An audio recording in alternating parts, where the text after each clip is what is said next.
बनारस की 10 सबसे खूबसूरत जगहें जिन्हें सिर्फ नसीब वाले देख पाते हैं। नंबर 10, दशाश्वमेध घाट। दशाश्वमेध घाट बनारस का सबसे मशहूर और पुराना घाट है। इसे शहर की जान भी कहा जा सकता है। गंगा नदी के किनारे मौजूद ये घाट न सिर्फ धार्मिक महत्व रखता है बल्कि इसका ऐतिहासिक पहलू भी बहुत बड़ा है। कहा जाता है कि इस घाट को भगवान ब्रह्मा ने बनवाया था। आरती के दौरान चारों तरफ घंटियों की आवाज, दीपों की रोशनी और भक्तों की भीड़ माहौल को बेहद खास बना देती है। सूर्योदय और सूर्यास्त के समय इस घाट का नजारा और भी आकर्षक लगता है जब सूरज की किरणें गंगा के पानी पर पड़ती हैं। नंबर 9, काशी विश्वनाथ मंदिर। काशी विश्वनाथ मंदिर को शिव के 12 ज्योतिर्लिंगों में से एक माना जाता है। इस मंदिर का धार्मिक और सांस्कृतिक महत्व इतना गहरा है कि लाखों श्रद्धालु यहाँ हर साल आते हैं। इसकी वास्तुकला भी देखने लायक है। मंदिर के गुंबद को सोने की परत से सजाया गया है जो दूर से ही चमकता है। इस मंदिर के इतिहास की बात करें तो इसे कई बार तोड़ा और फिर से बनाया गया है और हर बार ये और भी भव्य रूप में सामने आया। इस मंदिर के चारों ओर कई छोटी गलियां हैं जिन्हें विश्वनाथ गली कहा जाता है। यहाँ बनारसी साड़ियों, चूड़ी और अन्य पारंपरिक सामानों की दुकानें हैं जो आपको बनारस के लोकल कल्चर का एहसास दिलाती हैं।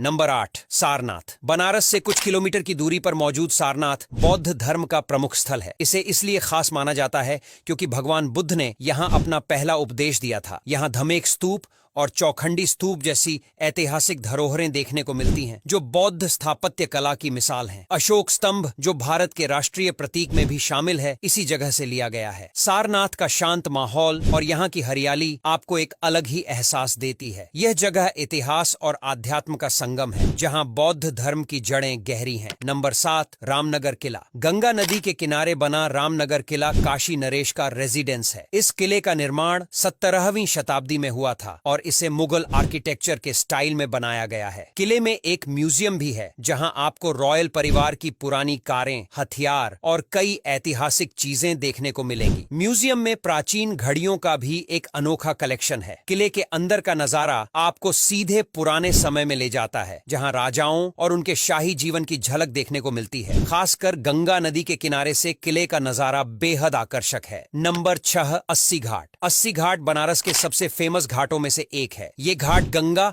और अस्सी नदी के संगम पर बना है। यहाँ का माहौल बाकी घाटों से थोड़ा अलग और शांत होता है जहाँ लोग सुबह योग, ध्यान और पूजा करते दिखते हैं। यहाँ की सुबह ए बनारस काफी पॉपुलर है जिसमें गंगा किनारे योगा क्लासेस, क्लासिकल म्यूजिक और ध्यान के कार्यक्रम होते हैं। इसके अलावा अस्सी घाट पर बैठकर गंगा के किनारे वक्त बिताना एकदम सुकून भरा होता है। यहाँ से सूरज की पहली किरणें जब गंगा पर पड़ती हैं वो नजारा एकदम जादुई लगता है। नंबर 5, भारत माता मंदिर, वाराणसी। भारत माता मंदिर एक अनोखा मंदिर है क्योंकि ये किसी देवी देवता को नहीं बल्कि भारत माता को समर्पित है। इसे 1936 में स्वतंत्रता संग्राम के दौरान बनवाया गया था और इसकी सबसे बड़ी खासियत इसका संगमरमर का नक्शा है जिसमें भारत के भौगोलिक रूप को दिखाया गया है। ये नक्शा भारत के हर राज्य और नदी की बारीकियों के साथ उकेरा गया है। नंबर 4, तुलसी मानस मंदिर। तुलसी मानस मंदिर भगवान राम को समर्पित है और इसका नाम इसलिए खास है क्योंकि यहीं पर संत तुलसीदास ने रामचरितमानस की रचना की थी। इस मंदिर की दीवारों पर रामचरितमानस के अंश लिखे गए हैं जो इसे और भी खास बनाते हैं। मंदिर का माहौल